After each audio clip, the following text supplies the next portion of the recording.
शय नशीन पर तशरीफ़ फरमा तमाम शोराए कराम, शायरात, मोअज़्ज़ीन और हाज़रीन, अस्सलामु अलैकुम रहमतुल्लाहि व बरकातहू। सबसे पहले मैं जनाब अब्दुर्रज़ाक़ उर्फ़ बाबा चौधरी साहब और असलम दानिश और उनके तमाम रुफ़क़ा को मुबारकबाद पेश करना चाहूँगा कि उन्होंने मुजाहिदीन आज़ादी की याद में ये मुशायरा मुनक़्क़िद किया। और सबसे अहम बात यह है कि इस मुशायरे में हमारे तहसीलदार शिवानंद मैत्री जी ने शिरकत करते हुए उर्दू से अपनी मोहब्बत का इज़हार किया है, उसके लिए मैं उन्हें मुबारकबाद पेश करता हूँ। और साथ ही हमारे कर्नाटक की शान जनाब शफ़ीक़ अबदी साहब भी यहाँ पर तशरीफ़ लाए हैं, वो भी मुबारकबाद के मुस्तहिक़ हैं कि कर्नाटक में उर्दू मुशायरों को ज़िंदा रखने के लिए उनकी खिदमात लायक़ सताइश हैं। और मुशायरे का इनेकाद बड़ा ही सब्र आज़मा मरहला होता है और जिस तरह से आज का ये मुशायरा मुनक़्क़िद किया गया है, आज बहुत सारे प्रोग्राम्स होने की वजह से सामाईन की तादाद कम है। मुमकिन है कि मुशायरा जो आगे बढ़ता जाएगा सामाईन से भी ये हाल भर जाएगा। देखिए कि मुजाहिदीन आज़ादी के नाम आज की शाम रखी गई है, तो मैं इस मौके से फ़ायदा उठाते हुए चंद बातें आपके गोशे गुज़ार करना चाहूँगा। और ये मुशायरा मैं समझता हूँ कि एक फ़िक्री मुशायरा है, यहाँ से एक फ़िक्र दी जाने वाली है। तो मेरी कोशिश भी यही होगी कि मैं कुछ ऐसी गुफ्तगू आपके सामने रखूं जो यकीनन फ़िक्री हो। गुलिस्तान को जब भी लहू की ज़रूरत पड़ी, गुलिस्तान को जब भी लहू की ज़रूरत पड़ी, सबसे पहले गर्दन हमारी कटी। और फिर भी कहते हैं ये अहले चमन, फिर भी कहते हैं ये अहले चमन, ये चमन हमारा है तुम्हारा नहीं। और फिर मैं यहाँ ये बात ज़रूर कहना चाहूँगा कि हमने अपने मुजाहिदीन को फरामोश कर दिया है, हमने अपनी मुजाहिदीन की तारीख़ को फरामोश कर दिया है। याद रखिए कि जो कौम अपनी तारीख़ को फरामोश कर देती है वो ज़िंदा कौम नहीं कहलाती है। ये एक तारीख़ी हकीकत है कि जद्दोजहद आज़ादी के लिए सबसे ज़्यादा कुर्बानियाँ मुसलमानों ने ही दी, बल्कि मैं ये कहूँगा कि जद्दोजहद आज़ादी का आगाज़ मुसलमानों ने ही किया। सूफिया, उलमा, शोरा, अदबा और सहाफ़ियों ने जद्दोजहद आज़ादी में कलीदी रोल अदा किया। जितनी भी तहरीकात जद्दोजहद आज़ादी के लिए चलाई गईं, ज़्यादातर मुसलमानों ने ही शुरू की। ये तारीख़ी हक़ाइक़ हैं। और फिर जितने भी इनकलाबी नारे जद्दोजहद आज़ादी के दौरान दिए गए वो मुसलमानों के और उर्दू शोरा के, उर्दू सहाफ़ियों के दिए हुए हैं। मुजाहिदीन आज़ादी की कितनी तादाद है इसकी कोई हमारे पास कोई डाटा मौजूद नहीं है, लेकिन मुस्लिम मुजाहिदीन आज़ादी का तनासुब बहुत ज़्यादा है। मैं एक मिसाल के ज़रिए इस बात को पेश करना चाहूँगा कि दिल्ली में इंडिया गेट जो है उस पर कुल मुजाहिदीन आज़ादी के जो नाम लिखे हुए हैं उनकी तादाद 95,300 है। उसमें मुस्लिम मुजाहिदीन आज़ादी की तादाद 61,945 है। तो इससे अंदाज़ा होता है कि मुस्लिम मुजाहिदीन आज़ादी का तनासुब 65% है। ये आदाद बता रहे हैं। अगर हम और गहराई में जाएंगे और रिसर्च करेंगे तो मुस्लिम मुजाहिदीन आज़ादी की तादाद 90% तक पहुंच सकती है। और फिर जद्दोजहद आज़ादी की शुरुआत मुझे फ़ख्र है कि उर्दू सहाफ़ियों ने किया। मैं भी सहाफ़त से ताल्लुक़ रखता हूँ, तो मुझे हमेशा फ़ख्र है कि हिंदुस्तान की जद्दोजहद आज़ादी का आगाज़ उर्दू सहाफ़ियों ने किया है और फिर मुस्लिम हुक्मरानों ने किया है। 1857 जो गदर है उससे 100 साल पहले, 1857 जो जिसको पहली जंग आज़ादी कहा जाता है जो नाकाम रही गदर, उससे 100 साल पहले जद्दोजहद आज़ादी उर्दू के सहाफ़ियों ने शुरू की। और फिर मैं आपकी तवज्जो चाहता हूँ कि अंग्रेज़ों भारत छोड़ो, क्विट इंडिया, ये जद्दोजहद आज़ादी का बहुत बड़ा नारा, बहुत बड़ी तहरीक है जिसको महात्मा गांधी जी ने 8 अगस्त 1942 को शुरू किया। लेकिन मैं आपको बताना चाहूँगा कि इससे 100 साल पहले 1942 में जो मोमेंट चला क्विट इंडिया का, उससे 100 साल पहले उर्दू के सहाफ़ियों ने यह नारा दिया कि अंग्रेज़ों भारत छोड़ो। भारत की आज़ादी, जद्दोजहद आज़ादी का पहला शहीद, जद्दोजहद आज़ादी में अगर कोई पहला शहीद हुआ है तो वो उर्दू का सहाफ़ी मौलवी मोहम्मद बाकर थे, जिनको अंग्रेज़ों ने तोपों से उड़ा दिया, तोप से बांध कर उड़ा दिया। और जद्दोजहद आज़ादी के लिए अगर किसी मुजाहिद आज़ादी को पहली फांसी दी गई, सबसे पहले फांसी दी गई, तो वो अशफाक़ुल्लाह खान थे। ये तारीख़ है हमारी। 27 साल की उम्र में 16 अप्रैल 1927 को अशफाक़ुल्लाह खान को फांसी दी गई। अब देखिए कि कितना जज्बा था उनमें, अशफाक़ुल्लाह खान में। जब उनको फांसी की सज़ा सुनाई गई तो किसी कैदी को अगर जेल में भेजा जाता है तो उसका वज़न घटना शुरू होता है, लेकिन अशफाक़ुल्लाह खान को जब फांसी की सज़ा सुनाई गई तो उनका वज़न बढ़ने लगा। 178 पाउंड उनका वज़न उस वक्त था, और जब फांसी के लिए ले जाया जा रहा था तो उनका वज़न 203 पाउंड था। देखिए क्या जोश और जज्बा था। और जब उनसे पूछा गया कि तुम्हारी आखिरी ख्वाहिश क्या है, तो उन्होंने शेर पढ़ा कि कोई आरज़ू नहीं है, कोई आरज़ू नहीं है, बस आरज़ू यही है। क्या है कि रख दे कोई जरा सी खाक के वतन कफन में। क्या जज्बा था। आज भी मुसलमान जो इस हिंदुस्तान की मिट्टी से इतना मोहब्बत करते हैं कि जब उनको दफनाया जाता है तो मिट्टी के ढेले उनको दिए जाते हैं। ये मुसलमानों की इस मुल्क से मोहब्बत का बहुत बड़ा सबूत है। और फिर मुसलमानों को इस मुल्क से मोहब्बत किस लिए है? वो इसलिए है कि मेरे नबी ने, आपके नबी ने कहा था कि मुझे हिंदुस्तान से ठंडी ठंडी हवाएं आती हैं। हम अपने रसूल से मोहब्बत करते हैं, तो जब वो इस मुल्क से ठंडी हवाएं महसूस कर रहे हैं तो क्या हम मोहब्बत नहीं करेंगे? ये बहुत तारीखी हक़ाइक़ है जिसको समझने की ज़रूरत है। जद्दोजहद आज़ादी का एक और बड़ा नाम शहीद अशफाक़ुल्लाह खान के साथ भगत सिंह का रहा है। भगत सिंह देखिए, जब उनका शेर देखिए, उन्होंने उनको जब फांसी दी जा रही थी तो मैं शोरा की तवज्जो चाहूँगा कि उनका देखिए एक शेर कि उसे फ़िक्र है हरदम, अंग्रेज़ों को मुखातिब करके कह रहे हैं कि उसे फ़िक्र है हरदम नया तर्ज़े जफ़ा क्या है, और हमें ये शौक़ है, और हमें ये शौक़ है देखें सितम की इंतहा क्या है।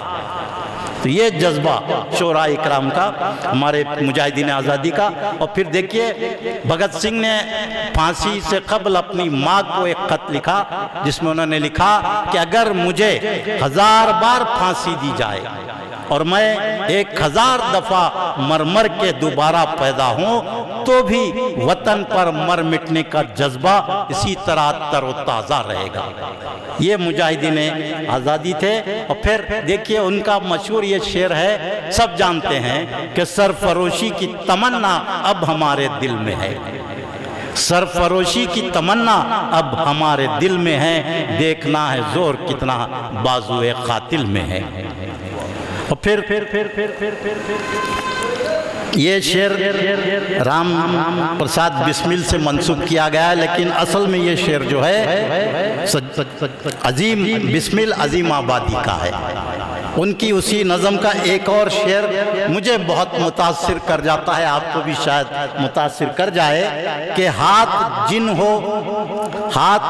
जिन हो जुनो कटते नहीं तलवार से, हाथ जिन हो जुनो कटते नहीं तलवार से, सर जो उठ जाते हैं, सर जो उठ जाते हैं वो झुकते नहीं ललकार से।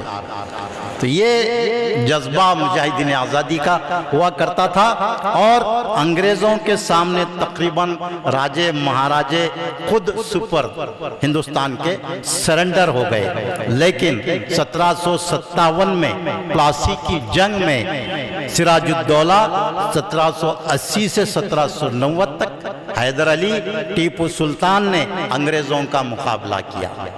और फिर आपने मशहूर सीरियल देखा होगा टीपू सुल्तान का, भगवान गिडवानी ने उसको लिखा दी स्वॉर्ड ऑफ टीपू सुल्तान। ये नावल लिखने का भी एक दिलचस्प वाक़या है जो टीपू सुल्तान के लिए बहुत बड़ा खराज अक़ीदत है।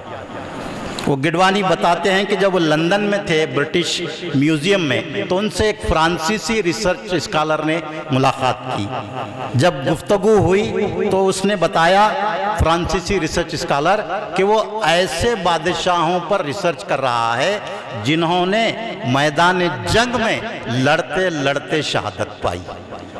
तो उसने बताया कि मेरी पूरी रिसर्च में सिर्फ एक नाम ऐसा मिला जो लड़ते लड़ते मैदान जंग में शहीद हुआ, और वो नाम टीपू सुल्तान का था।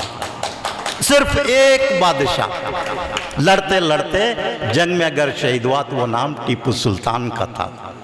आज तारीख को पूरी तरह बदल दिया जा रहा, मिटा दिया जा रहा। और मैं शिकवे शिकायत करने का कायल नहीं हूँ, बल्कि खुद मुहासिबा एहतिसाब करने का कायल हूँ।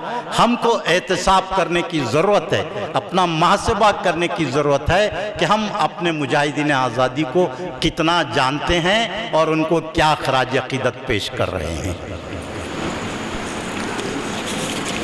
आखिरी मुग़ल ताजदार बहादुर शाह ज़फ़र ने भी ताकत और शिद्दत के साथ अंग्रेज़ों का मुकाबला किया, और उन्हीं की क़यादत में जो 1857 की बगावत हुई और उनके बेटों पोतों के सर काटकर अंग्रेज़ों ने उनके सामने पेश किए।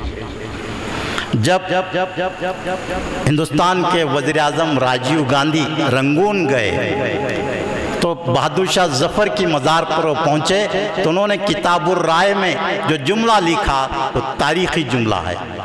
राजीव गांधी ने लिखा बहादुर शाह ज़फ़र के बारे में कि बहादुर शाह ज़फ़र जद्दोजहद आज़ादी का नुक़्ता-ए आगाज़ है, पहला नुक़्ता है जद्दोजहद आज़ादी का।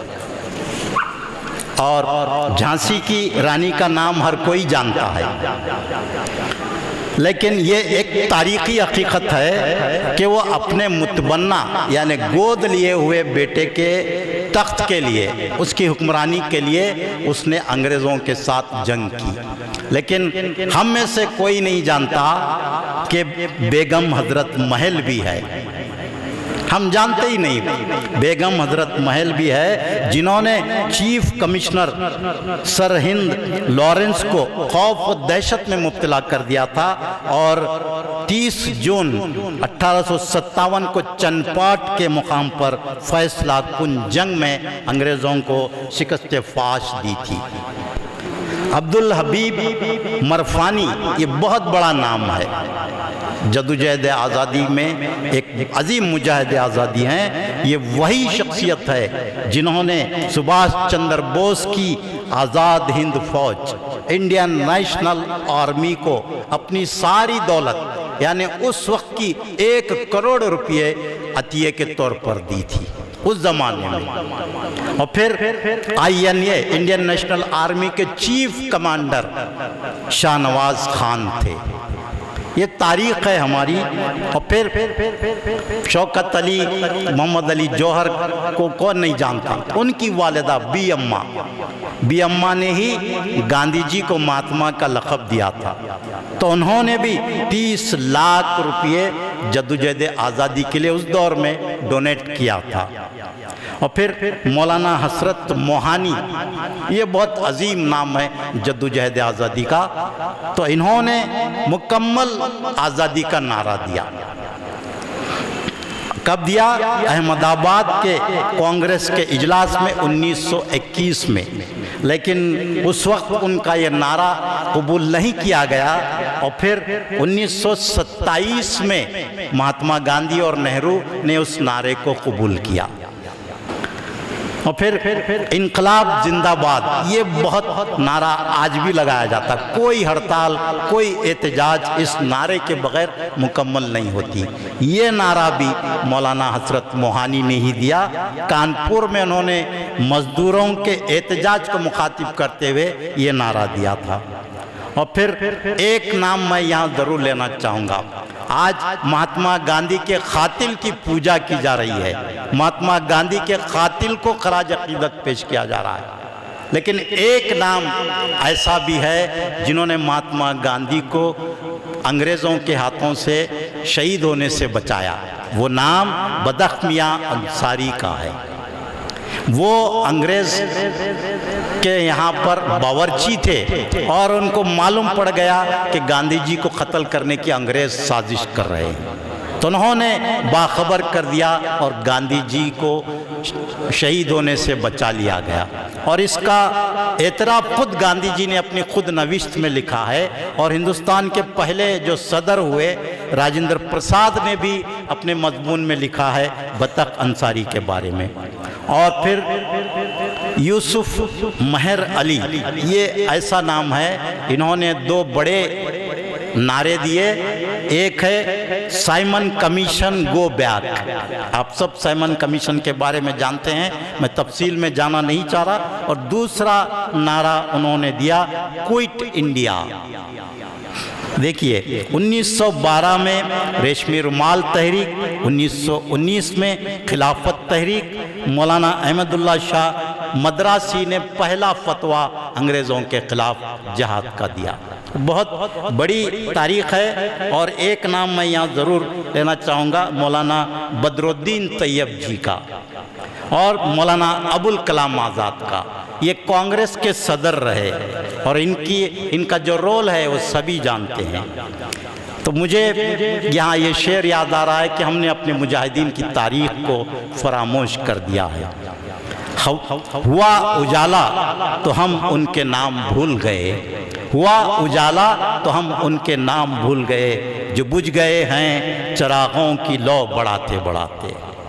और फिर इस देश में बरसों से परेशान हम हैं। आज हमारी जो हालत है, तो इस देश में बरसों से परेशान हैं हम, बस जुर्म है इतना कि मुसलमान हैं हम। फिर और देखिए जद्दोजहद आज़ादी में कोई किरदार, कोई कुर्बानी आज के हमारे जो इक़्तिदार साहिबान इक़्तिदार है, अगर हम उनका जायज़ा लेंगे तो बताइए इस मुल्क के लिए किसने क्या कुर्बानी दी है। हमारे मुजाहिदीन आज़ादी ने इस मुल्क के लिए अपना खून बहाया, काले पानी की सज़ा हुई, फांसी पे चढ़ गए, कत्ल कर दिए गए, अपनी जायदाद उन्होंने लुटा दी मुल्क को आज़ाद कराने के लिए। जो आज इक़्तिदार में आए हैं वो मुल्क को क्या कुर्बानी दे रहे हैं। आज हम में से कोई उनसे सवाल नहीं करता। वोट हम डालते हैं, इक़्तिदार के मज़े वो लूटते हैं। क्या इसीलिए इस मुल्क को आज़ाद किया गया था? ये सोचने की बात है, ये बहुत फ़िक्र की बात है कि जैसा कि मैंने ये शेर कहा कि इस देश में बरसों से परेशान हैं हम, बस जुर्म है इतना कि मुसलमान हैं हम। और फिर आखिरी पैगाम मैं आपको इस शेर के साथ, एक खिते के साथ देना चाहूँगा। आज जिस तरह के हालात पैदा कर दिए गए मुल्क में, मुसलमानों की कुर्बानियों को, उनकी जद्दोजहद को फरामोश कर दिया गया। और फिर मुसलमान ही नहीं, हर तबके ने इस मुल्क की आज़ादी के लिए जद्दोजहद की और हिंदू और मुसलमान मुत्तहिद हुए, तभी तो देश आज़ाद हुआ। लेकिन आज देश को बांटने का काम किया जा रहा है। तो मैं आपको ये शेर नज़र करते अपनी गुफ्तगू को समेटूंगा कि बात हिंदू न मुसलमान की है, बात हिंदू न मुसलमान की है, अब ज़रूरत यहाँ इंसान की है, अब ज़रूरत यहाँ इंसान की है। हम ज़माने में रहें मिलजुल के, हम ज़माने में रहें मिलजुल के, यही आवाज़ हिंदुस्तान की है। शुक्रिया।